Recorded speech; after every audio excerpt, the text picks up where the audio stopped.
How to create a MySQL database user in cPanel. This demo assumes you've already logged into cPanel and are starting on the home screen. Now let's learn how to create a MySQL database user. Click the MySQL Databases icon. Under Add New User, enter a username for the user you want to create, along with a password.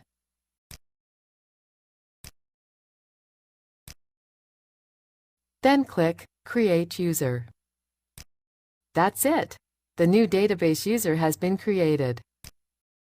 You can see the new database user listed at the bottom of the page. This is the end of the tutorial. You now know how to create a MySQL database user in cPanel.